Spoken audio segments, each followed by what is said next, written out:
Hello and welcome to episode 5 of Loot Level Chat, the podcast from lootlevelchill.com. My name's Adam Cook and I'm joined by Steve Chambers.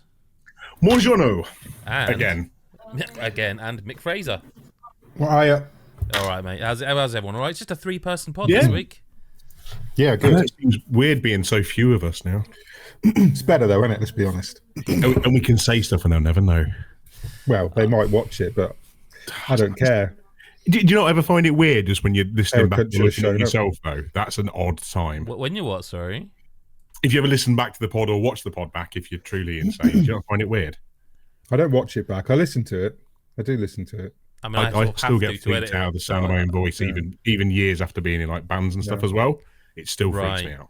This is a very insider baseball kind of start to the pod. I wasn't expecting it, but fair enough. Just like to surprise you every now and again. Yeah, no, the answer is no, but I hate the sound of my own voice at this point because I've done so many podcasts and been on so many things over the years that I'm like, I just genuinely don't want to hear my voice, which makes editing this a joy. I bet. A true joy. And on that positive note, let's start talking about some news because you two can fill me in a bit on this because I sort of have been busy, shall we say, in the last couple of days or weeks. Monster Hunter.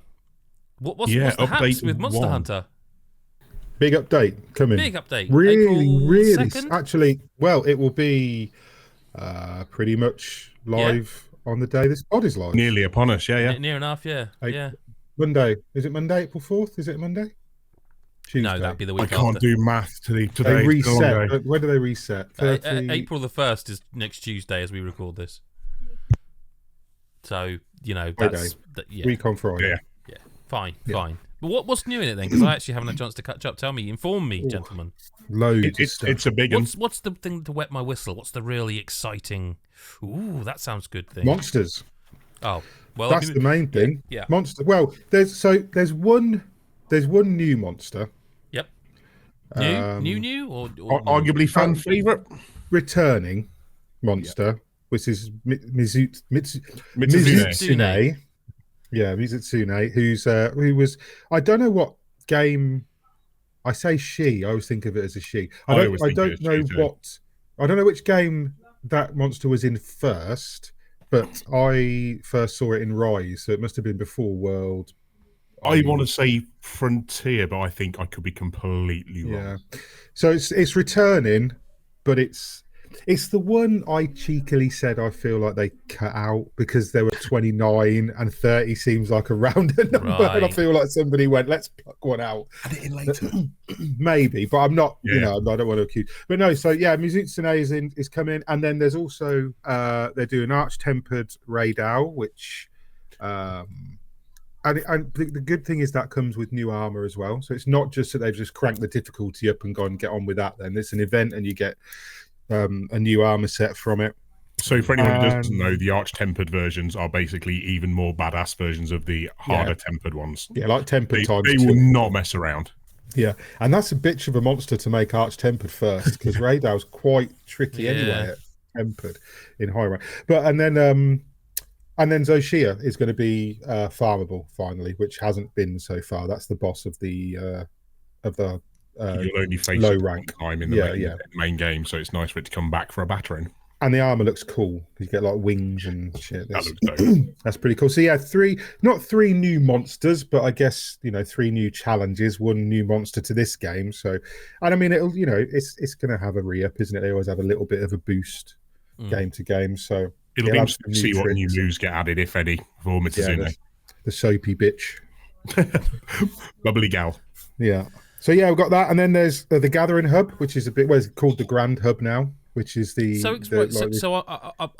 I have a grander question about this, but right. So the Gathering Hub is a thing I do know what that is because it's been in the previous games. The question I have, and this is, you may be able to inform me, either of you, based on what they've said about it. When this was announced, because they did already say that this was coming to the game, I found myself going, I don't get why, because in this game where you can basically join, when you load the game and start the game, you can start in the squad that you're already in. You can very easily link up with people. I'm not going to sit here and defend it and go, oh, multiplayer is better than ever. I mean, it is easier. Once you know what you're doing, it's very much easier. But what is the purpose of this is for events and between hunt fuckabouts. Basically, that's what they've added this for. So, like, there's a seasonal event. So they're adding seasonal events to Monster Hunter, which I don't think we had before. They always did like little celebrations, or they gave you free stuff, but they never did it's a proper live service thing, like Destiny or the Elder Scrolls Online or anything like that. I'll have a seasonal event, so they have a summer, winter, autumn. They'll probably start celebrating Christmas and Easter and all these other things. And it's basically, I think the Grand Hub is mainly for that. So because that you see in the trailer that it's all decked out in like this Blossom Dance summer event thing, right?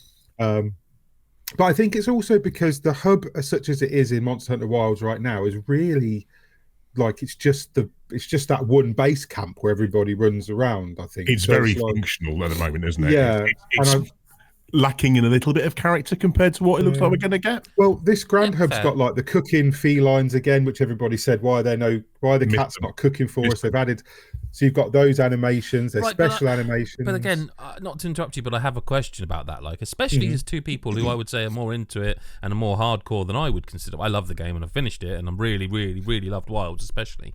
But I feel like once you hit a certain point of any Monster Hunter game, not specifically Wilds, but any point, that's the stuff you want to see less of, not more of. I'm playing a bit of devil's advocate here, if you see what I mean, but like, you can't tell me that.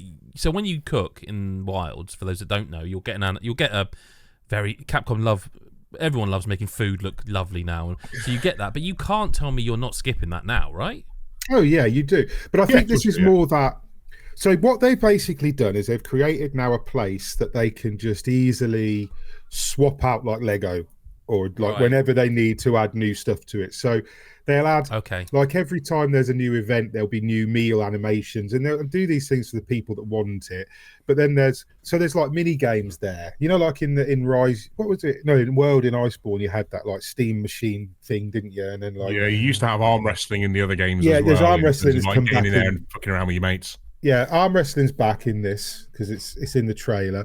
The barrel bowling looks just fun. It's just a thing to do for fun, and you earn like in-game items and pendants and things. It's just kind of there. I think some of it is probably in service to itself a little bit. Like, you know, like we're going to create like I obviously wanted a hub because so they haven't got to mess around with story stuff for new players or people that haven't got to high rank yet. They don't want to be changing the main hub all the time. So I always found that was weird in Destiny. If you were a new player in Destiny and you came in during like a seasonal event, you'd be like, what the fuck's going on? So like, I guess they've just created now an area that they can just change however they want, put whatever they want in it.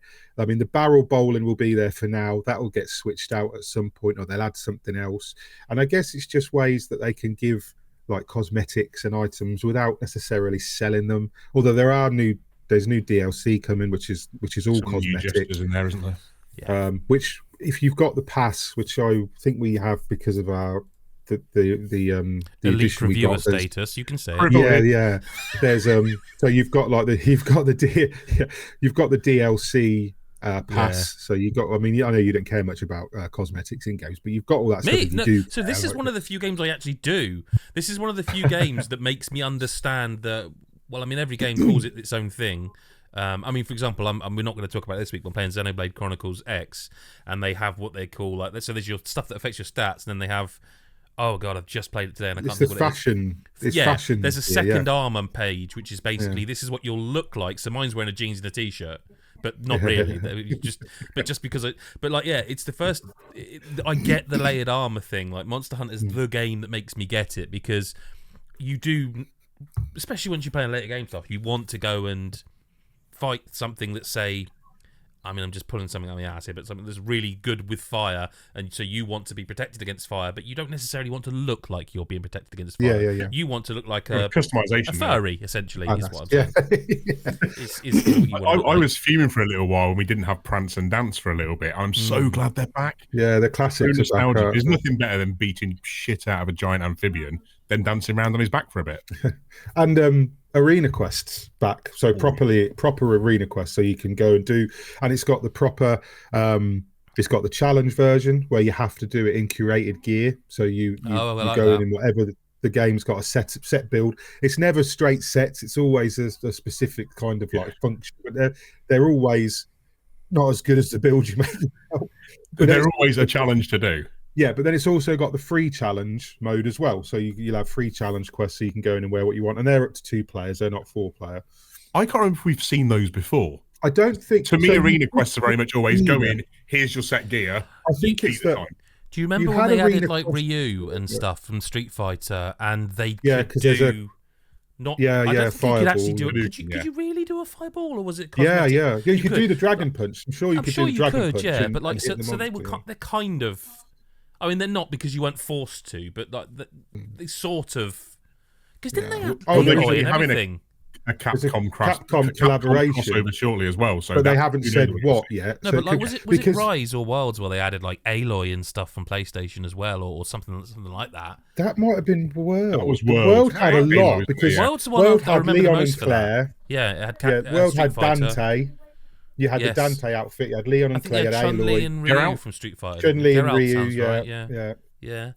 And obviously that comes with the Palico outfits as well, because you can't beat having. I mean, I'd 100% be down for that again. Like if I can sort of mint around in Wilds as Ryu, I will always be. I mean, I would prefer Ken, but listen, if I'm gonna get, you might get your wish. Yeah, who knows? Yeah, you should go for Akuma because I think it would look more correct for the aesthetic of Wilds, like the sort of darker, grittier. Akuma outfit. Yeah. Oh, you can dress up Alma as well. You can dress up like there's Alma sorry, outfits. Mick, but I think what Stephen meant there was Dashagama. I didn't want to be that guy, but and a sneaky tease at the end. If you watch that showcase, very cheeky tease from Capcom because they showed Laggy, definitely Laggy, Legiacrus, who was the flagship from Monster Hunter Tri. Yeah, and so the last time Laggy was in the game, it was a land one. I didn't know that. Yeah, that was. And everyone moaned about it. Oh god, I always call it double cross because that's what was in Japan. It was. It's interesting because Uthduna spends a lot of time in the water areas. Well, hang on a minute. And Balahara now does the sidewinder shit under the sand. So they've got I've got to stand up for the non-Monster Hunter fans here, right? Because if you're calling. What was that monster's name, Steve? Legiacrus, Laggy. Legiacrus, which Mick is calling him Laggy, okay? Yeah. So what the hell is your shorthand for Lagombi then? I don't think there is one yet. No one talks about Lagombi. No one cares about Lagombi. That's the bunny rabbit, right? Yeah. I think it's the classics everyone nicknames. Right, okay, so no one cares about the new ones. It's all... Yeah. It sounds great. Like this update sounds exactly what I need to just be... None are as good as Murder Pickle. That's what the murder pickle. That's the best. You're just saying words now. This is just you making up portmanteaus on the spot. This sounds cool because it's not a moan. It's a first world problems type situation to be like, oh well, we've had to move on a bit to play a game that we'll talk about this week. But it is nice when a game that you really love is pretty quick with the content and you're like, well, I have to go and play it now, really, because that's a good thing. Well, I think it's fair to say, like Mick and I have kicked the arse out of it, for the last few weeks. Have hammered and it, having new content there, brilliant. It's exactly what we wanted. It's ironic though, or not ironic. It's just weird because to someone like me who likes the games but doesn't hammer them the way you have, it's interesting because normally with a game, I feel like you would be sort of thinking it's a bit, if it say Assassin's Creed Shadows did this, you'd be like, lads, steady on. It's an 80-hour game. Can you give us a couple of months? Whereas this, like, I'm pretty sure during the review period before the game was out, Steve was like, "Well, where's me thingy? Where's this? Where's that?" I want Master Rank already. That's great. Yeah. But I think this is one of those games where you've got a rabid enough fan base that the people who love it will have absolutely torn through base game. Essentially, it's not just that either. It's also that Capcom have got a very. Like, I wouldn't say formulaic, but they've got a very set way they do. It is. It is. Monster Hunter. Everybody knows there's the Master Rank expansion's coming. They don't need to announce it or confirm it. Whatever it's called, like whatever Sunbreak, Iceborne, whatever it is this time, you know it'll happen. And like, no one's angry about that. It's more, anyway. From one great game to another game, right? The reason I put this on the news this week is because I want to ask you two's opinion on it. Because we haven't played it. We didn't get to preview it. And that's not a complaint. We just didn't.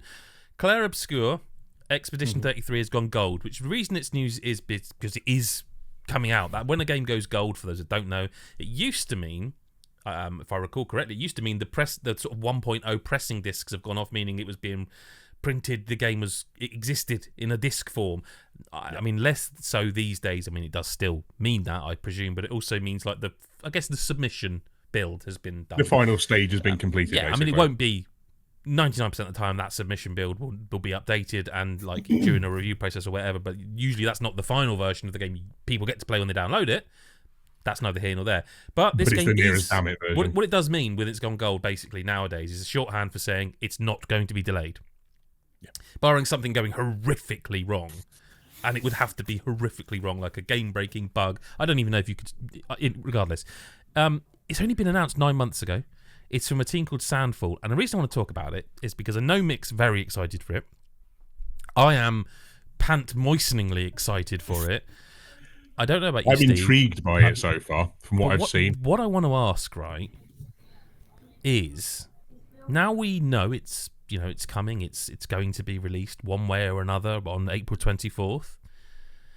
What do you think it'll actually be like? Because there's been a couple of other news stories about it. Like I think it was Eurogamer who had a story saying that there's no mini map. There is a compass, north, but there's no mini map, and that they want. It sounds like a game they want you to very much find your way through. And I think that could be taken one of two ways. I think it could be taken as it's quite linear, so we don't need to have a mini map, or it could be taken as we want it to be.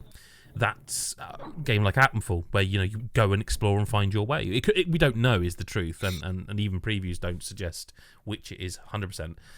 But the reason I thought it was worth talking about is because this is Sandfall's debut game, and for us who are people slightly of an older generation, perhaps nowadays in gamings, no, it just usually the debut game would be at best decent, but that's not the case these days. So I just wonder what you guys. I know you'll have seen trailers. I know you'll have seen bits. What do you think? Like, is this going to be the game I'm dreaming of it to be, or am I going down? I haven't watched any gameplay trailers deliberately because I usually just spoil everything. But because I think it's because it has only been announced like for the last 9 months, and there's been so much stuff firing at us, it's been like kind of constant. So I haven't watched any gameplay trailers. I've only watched I watched the announcement, I think the reveal trailer, and I watched the last trailer. Yep. In terms of gameplay, I don't know what it is. So I can tell you if you want to know. Yeah, I don't mind knowing what it is. So it's a turn-based RPG, but it's one of the more modern-style turn-based RPGs. Yeah, that's what I got from the... In that you will be involved in the turn... So you might action something, but then you may have to press another button to quick time it to make it more powerful, or you might have to parry things or block things. Kind of how South Park... not the Stick of Truth, wasn't it, the first one? How that really pushed that kind of... interactive elements of a turn-based game. That's what I'm getting from it. Is it like Sea of Stars in that element then, where you're having to basically that's what I got from it, was that it was like a JRPG, but it was like it was a. I mean, the way it looks is not like a normal JRPG. I mean, it's like unreal. Like Final Fantasy VII Remake and Rebirth don't look like Japanese like JRPGs, but so it's that. But I mean, having no map is strange because that means I think there is an overworld map. Yeah, so no but mini not map, a mini map on screen. So I don't think that necessarily is a big issue. Like, I think you need to make sure your world's well designed. Yeah, it implies linearity, doesn't it? Well, it implies linearity or a confidence. I mean, how many developers outside of FromSoft don't include a mini map? Do you know what I mean? Like how many? Even Elden Ring, though, man, you could mark stuff and you could follow the compass. Yeah. I mean, so it's either very intuitively well designed, or as you said, it's just very linear. And I mean, it wouldn't shock me. It could be if in the it's middle, quite where it's linear. just generally, it really doesn't need it. But like again, I'm speculating a little bit because we don't know. There could be a series of yellow painted walls to follow. No, I don't think that's the case, because if they're not doing a mini map, there's no way that they're going to ruin their environmental storytelling. I wouldn't have thought by painting stuff like. I jest. No, but you jest, but there's also probably an element of where you could be like, that's probably true. I'm really, really excited for this game, though. I really want it to be, because in so many ways, right, this is kind of like Me the Game. It's a turn-based RPG that. Look, what I'm saying is it's basically Final Fantasy Remake, but with the original turn-based combat. Yeah. And so like, that's what I got from the trailer. I'm loving that idea. Reveal. That's what I mean. So have I got and my hopes? It's Lost Odyssey. Do you remember that on 360? Yeah. Right, that was a phenomenal video game, and it was basically Final Fantasy, but it wasn't made by Square. And like I've never seen that since, where someone's just gone, we're just going to make that game, but modernised and looking amazing. Like I'm here for that. And the other thing just something I wrote in the news story, I didn't realise this, so I'm not going to break. This isn't breaking news, but like it doesn't have a very good title. This video game is not a good name for a game. It is neither memorable nor snappy.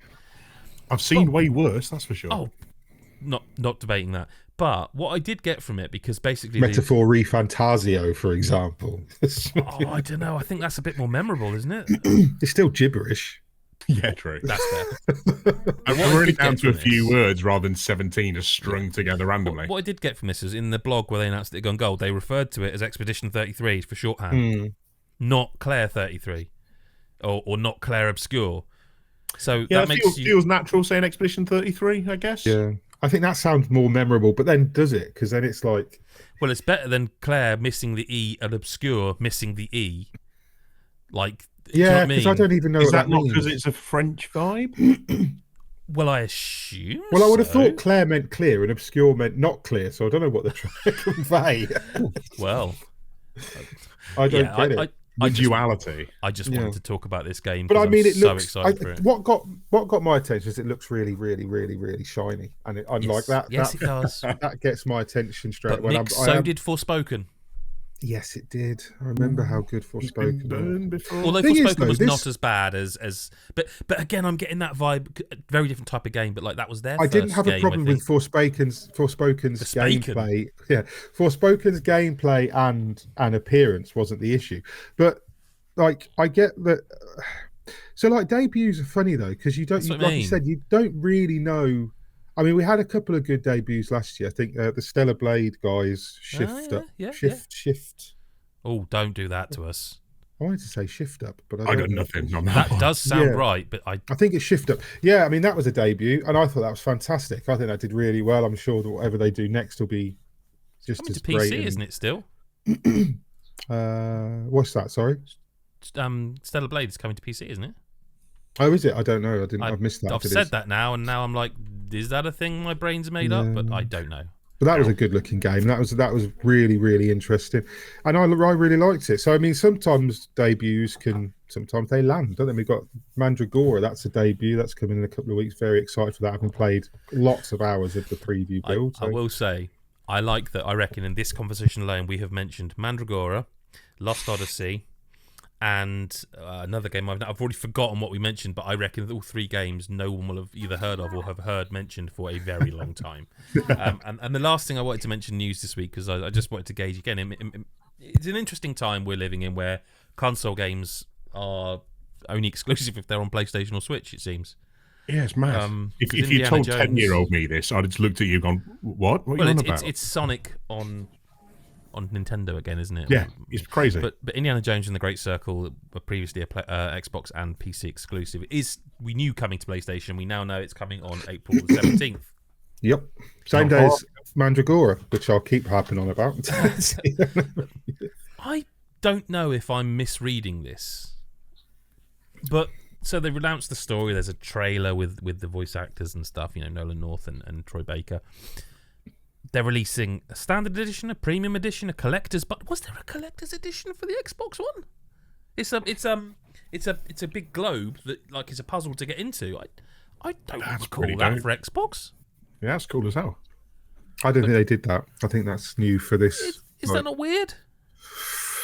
You know what? I'll tell you what this is. Partly, I think, is that no one expected this to be good at Christmas, and nobody could fucking afford it at Christmas. So everyone just got it on Game going, Pass. oh shit! Yeah. And now they're going like we could have marketed this properly and sold it way bigger. Actually made some money. I genuinely don't think they thought that they were going to have the success they had. Or is it Game Pass, Mick? Well, is it them going? Well, there's no point doing a big shiny edition because people just get it for free. Well, maybe that's why you don't get many. I mean, if you've got an Xbox exclusive came out, they probably wouldn't do a great big collector's edition because I wonder what the market's like nowadays for people picking up special editions. You know, this is a huge change for me growing up, and you'd get them every other game, and it would be the price cheap enough to do. now, whereas now they all come out at crazy prices. Given the cost of them now, I would guess there's not much of a market. So they know the whales will buy them. They know that the people with the disposable income will pay whatever they charge for it, basically, because there are people that collect special editions and they've got the money to. God bless them.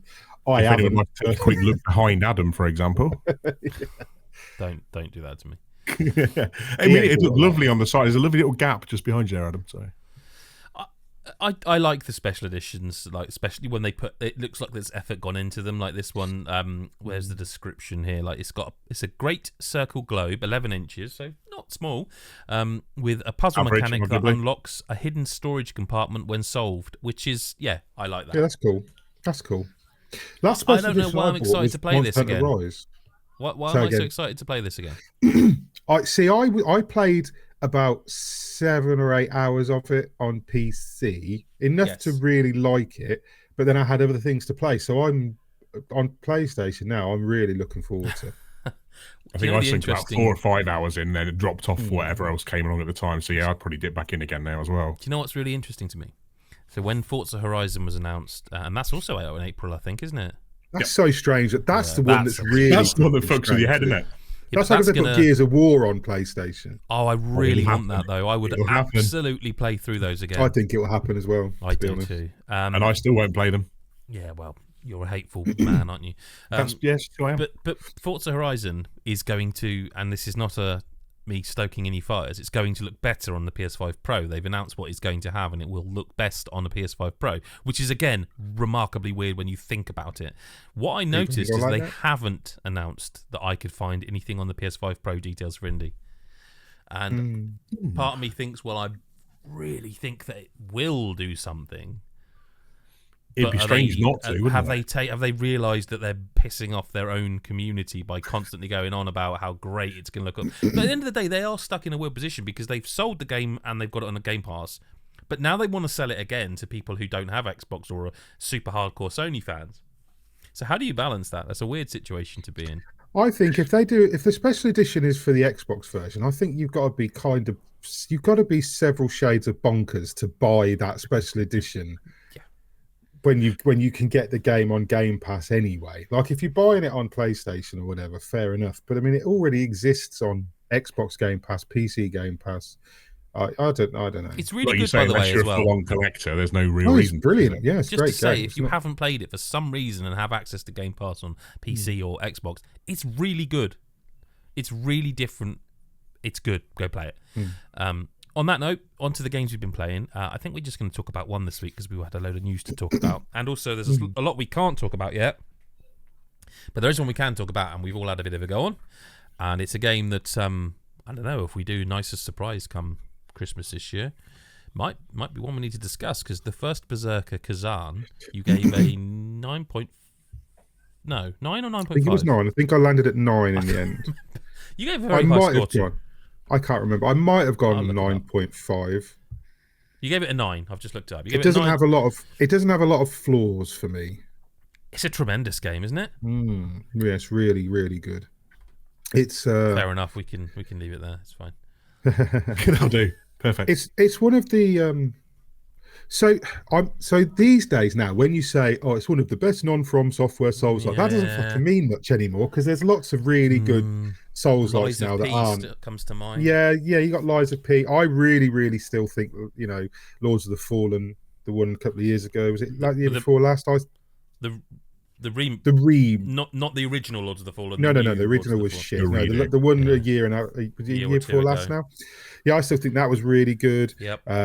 They exist, people can do this now. It's not a From Software only thing. So like it kind of feels a little bit, and then you've got like Neo and stuff, Wukong. What was the? I kind of Wolong, which is basically Neo 3. You've got, so these things exist, right? They exist. Other people do them that aren't From Software, but this is one of the best ones. I think it genuinely is. It's got a fantastic. The art style alone is just, it's gorgeous. Anime is hell, isn't it? Absolutely gorgeous game. And it's really, really slick. Like it moves so well. Like I'm playing it on base PS5. I didn't get it on PC. I think I played the demo on PC originally. I'm sure I did. But yeah, I just really like it. Really, that was the alpha or beta. I think I played on PC. Oh God, yeah, ages ago. Because I remember when I think this is when you brought to my attention ages ago, and then we had like access to some sort, like you say, alpha or beta, and I remember I still couldn't. I wasn't quite sure what it was at the time. Now I know what it is. I want to shout out about this game. I mentioned this to you, Steve, off the podcast, so I do apologise. You're going to have to hear the same spiel twice. But do you know when a game comes along? Say again. I'm used to it nowadays. It's fine. Yeah, it's fine.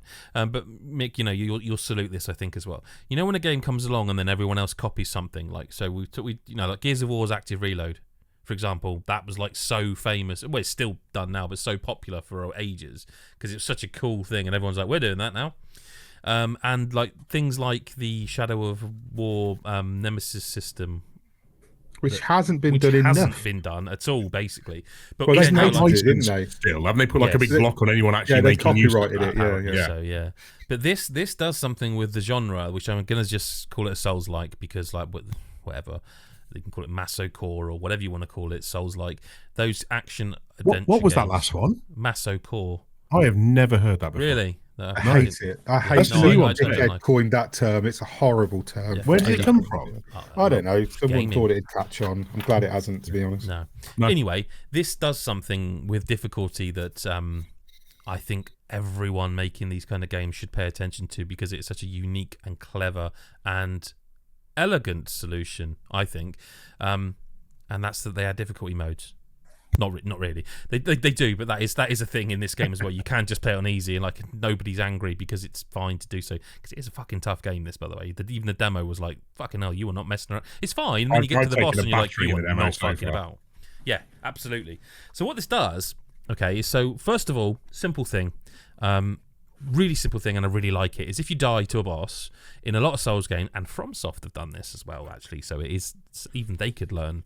And it's a good developer that can create a genre and then learn from other people doing it, I think. So if they're listening, when you die, you lose your souls.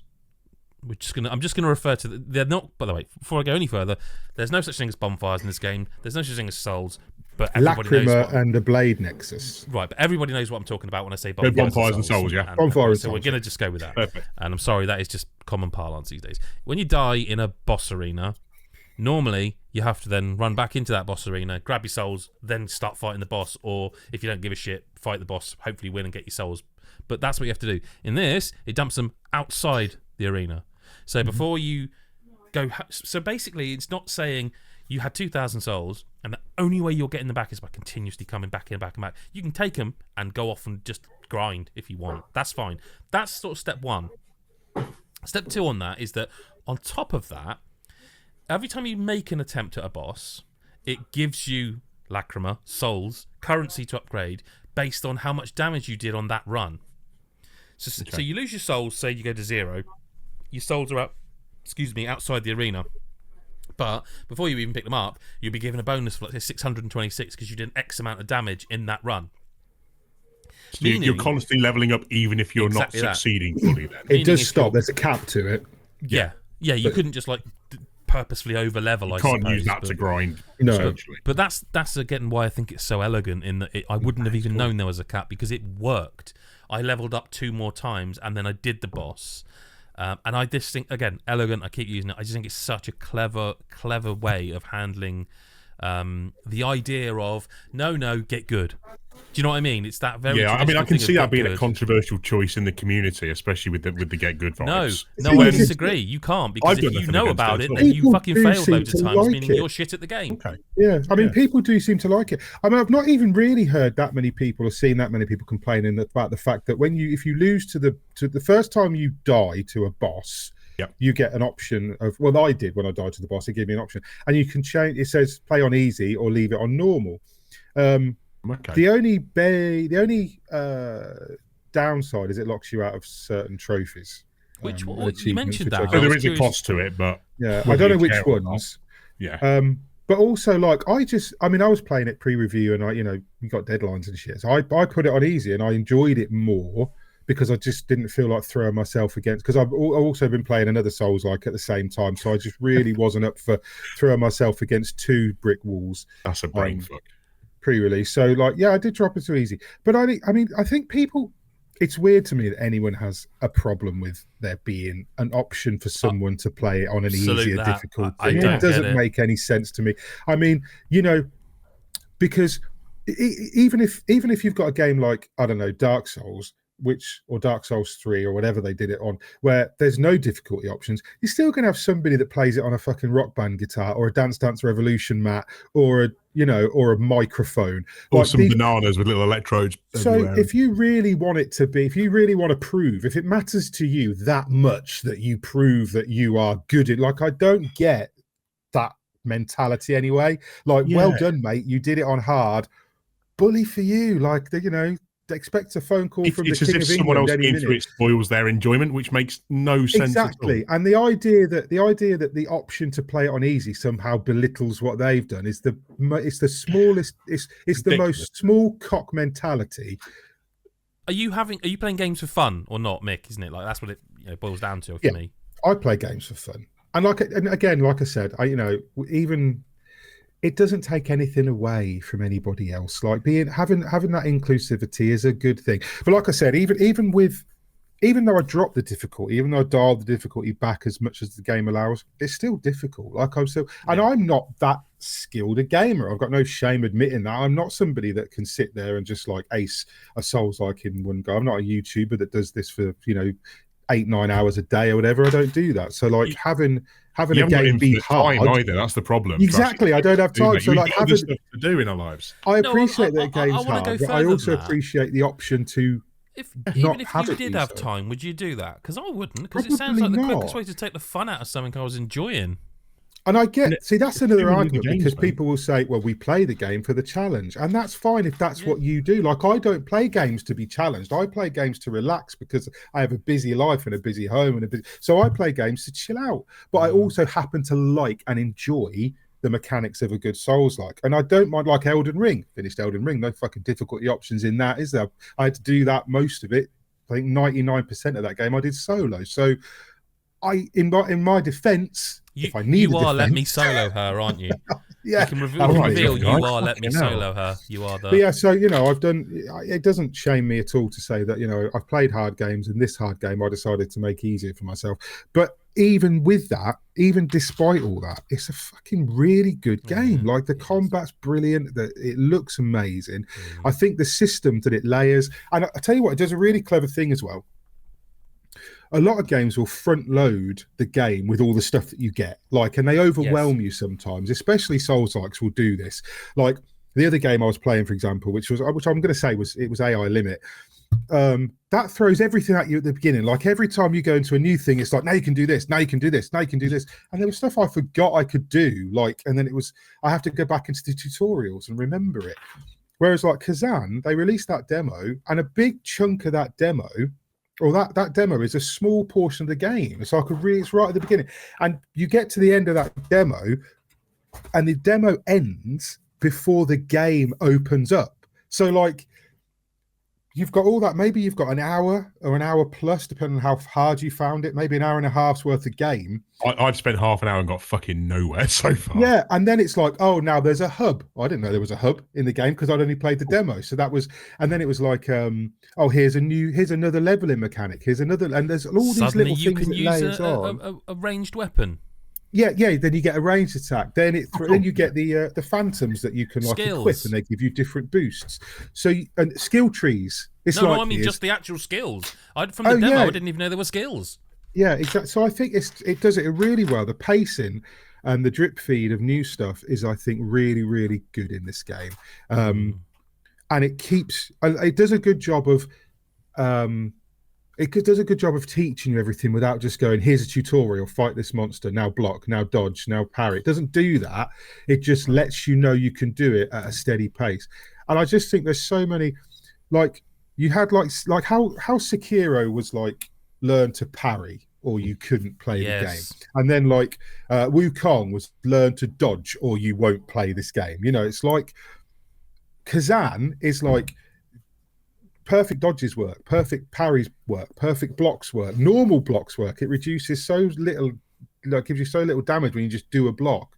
So the stamina management is more important than like blocking's an option. You know, like I will say in this Souls game's made me parry in a way no game has successfully actually got me to do. And this is it, because oh my God, it feels good. There's a couple of bosses where I was just trying to dodge and I couldn't quite land the timing. So I thought, well, I'll try parrying then. And it worked better for that boss. But then the next boss, I was like, well, I'll just block him again. No, you're not blocking him because he hits harder than the last one and he'll floor you with one block. So you have to learn to dodge. But equally, you could build your stamina up in a certain way because there's all these. So the loot system reminds me of Darksiders 2. That's what the loot system reminds me of the most. The Darksiders 2 loot, where it's we are just nailing the old games that people have forgotten existed here. Yeah, what a game it's just that was. Constant flood of loot, like loot, drop, lock. You know, it's not even just from chests. It's like every chest you open, 2 or 3 pieces of gear. Every other monster you kill drops a piece of gear. Every boss has farmable sets, so you can go. I mean, that's almost unheard of nowadays. Games with farmable bosses for drops. That's gotcha. You know, it makes me think. Obviously, you've obviously finished this through, and I've played very little compared. Is this where you're getting just minor stat boosts per, say, armor piece for it? So the defense goes up quite a lot. Sorry, the defense jumps a lot, but then, like any Souls, like defense is less important than just finding ways to not don't take damage. But there are also bonuses for wearing specific sets. Yes. So like if you wear 5 of the I can't name one, but the icy gorilla set, they wear all 5, you'll get like extra bonuses, and they've all got you get a bonus for every other piece you equip as well. So 2, 3, 4, or 5. I just wonder if it became a chore of constantly upgrading each little bit for very little not really, because I mean it's very simple in terms of like green arrows good. Yeah. So like if you just want to play it that way, put the green arrows on. If you do notice that, and also where you've got sets, so you have like, for example, a hunter set. That's what it's called, the hunter set. But all those hunter armor drop pieces have different stats, and the sets that you put together will have the same bonuses, but the stats on individual pieces might be different. So you can still push towards more. Like I found that the best thing to do in this was, because I played with the spear, which is a fast weapon. It's like the lowest damage weapon overall, but it's really quick. But I played it for stamina. Like I found that the most important stat was just go for stamina. So you can dodge, block. And like the skills that you put on it, you get a skill that allows you to sort of, so if you attack 3 times, you go into like a moonlight stance, and once you're in that stance, you do another attack, and then that allows you to block twice. And it's got these they're quite complex combos, because it's not just a case of attack, like it's not just like medium, strong, or whatever. It's like, right now I have to hit 3 times to get into the stance. Then I need to hit the big one to get into the next stage of the stance. Then I can dodge twice. But if I attack during the second dodge, I do a different attack. And it's like, so these combos become, but you don't have to go down that route. You can. I mean, this sounds like a Tekken 3 combo in my head so far. It's really, really clever, and I really hope it gets the praise that it deserves. And I know it is. I know it's doing really well in reviews, but I don't know how many people are actually buying it and playing it, because I mean, it's weird to have 2 Souls-likes coming out the same week as well. Yeah, and it is a kind of a niche thing, because it's also an anime Souls-like, which not everybody's into that. Well, it's based on DNF. We haven't mentioned that because we're avoiding mentioning that, because neither of us knows fuck all about DNF. But DNF, to my understanding, is a Korean version of Dungeons and Dragons. Yeah, it's Dungeon Fighter Online. So I've heard it called DNF, which is what they call it. But when I've seen people discuss it, they call it DFO, which is Dungeon Fighter Online. I thought it was Dungeons and Fighters, but I genuinely huge as well. It's huge in the East. So it's a Korean property. It's got 8 million players. They're probably all Korean. I don't know. So it's like, but it is a big fan base. 8 million players, but I'd never heard of it, and that was just because I play D&D, and I'm into that side of it. But I just never heard of this. It just never crossed my bow. So it makes it a harder sell here then, essentially, than it might be. I tell you what as well, though. So Souls-likes are notorious for, and this is From Software's fault entirely, I think, but Souls-likes are notorious for going, the world's dying, we're not telling you why. Do you know what I mean? It's like, well, you made it to the end of the game. Yeah, we're still not telling you why. That guy set himself on fire and jumped off a cliff. They may as well put a disclaimer saying someone will explain this on YouTube. Yeah, watch Varty. Just put Varty videos, fucking link at the bottom. Go and see him. Yeah, and it's like that, but this has got so much, because this is based on a massive existing property. There's loads of stuff in it. Like if you go into like the codex, it's got a codex in game. You go into the codex, and it's got everything. Like every piece of armor, every place, every NPC, every enemy has got a codex entry. But on top of that, they've also got challenges attached. And so, like the first time you meet, there's a lot of giant bears in this game, right? And it does do that thing sometimes where it will turn a boss into like an elite with fewer moves and stuff, but they're still the same boss that you fought is now an elite. But so you'll have a giant bear. You kill the giant bear. You kill the next giant bear, and then you challenge unlocked in the codex. You've beat a codex challenge. So it makes you go into the codex to get the reward. And the reward could be items, consumables, could be a piece of gear, could be anything. But you go into the codex going, well, go and collect my reward, open the codex and go, fuck me, I didn't realize there was... And it's just like reams of info if you want it. If you want that, you can get all that backstory, you can get all that flavor text, all those tidbits. So they've really the lore then. Yeah, and this does have a coherent story as well. Like it is a pretty decent story. It's a revenge story, but you know why the guy was wronged at the beginning. You know who did it, and you want to kill him. So it's got like a more of a story than most Souls like straight away. I mean, again, that feels weird at this point, like you say, because we're so used to it being obscure. Well, again, compared to like AI Limit, that was just, I mean, the best will in the world, the story's kind of just jibber jabber, like it's just sort of nonsense, and like I couldn't follow most of it. And by about hour 8, I gave up trying and just enjoyed the fact that I was killing monsters or robots in an industrialized post-apocalypse ruin. But yeah, so I just think Khazan's just it probably will come up if we do a nicest surprise, in whatever we do this year. Because play the demo, by the way. People go and play the demo. Yeah, it's on. Really worth playing. Yeah. I've another question for you though, because I've found it. For me, if you're playing a Souls game, attack buttons are going to be R1, R2. I don't like that. I changed Assassin's Creed, R1, R2. Using face buttons has completely thrown me on the demo. I do not like that it has become the norm for them to be on the shoulders. It should be face buttons. But I will say, going between this and Assassin's Creed Shadows, which does do the shoulders, there was a bit where I went back to Shadows and I was like, nothing's happening. And she just keeps going up and down, and I'm trying to. Oh shit! Yeah, I'm the opposite way around. Yeah. See, I change them every time. If there's an option to change them, I just swap the buttons over. I think that's a what, 2 face buttons? Yeah, I think Mick and I would have played lots of like DMCs and stuff from the past. Yeah, X is standard attack. Triangle is X is standard attack. Triangle strong attack. Yeah. You know, one of them's dodge, one of them's jump, whatever, and then you've got your technique down there. And then the trigger buttons are your magic or your ranged weapons, or sometimes. Yeah, so I always change it. Personal preference, is just how it goes. Yeah. But then we invert as well, which you somehow don't. Don't apologise for that. I'm not apologising. No, but it sounded apologetic, and I don't like that. I think it's bizarre that you don't. But mate, it's 2 of us, 1 of him. Sat on a pod with 2 wrong uns, unbelievable. Yeah. Nah. Listen, let's move on. We're not only going to talk about one game this week. We've got a question of the week. Before we get into it, I'm going to remind you that if you go to patreon.com/lootlevelchill, you can find bonus podcasts, which are listeners' questions sent to us, but we do one a week as well. Actually, last episode there was a bonus pod, which was the audio version of the interview with Mercury Steam's CEO, Enrique Alvarez. This question of this week, you're going to have to pay attention, because it's not complicated, but it sounds complicated. If you swapped lives with a video game character, which character would do the best or worst job at living your lives? That comes in from Nick. Okay.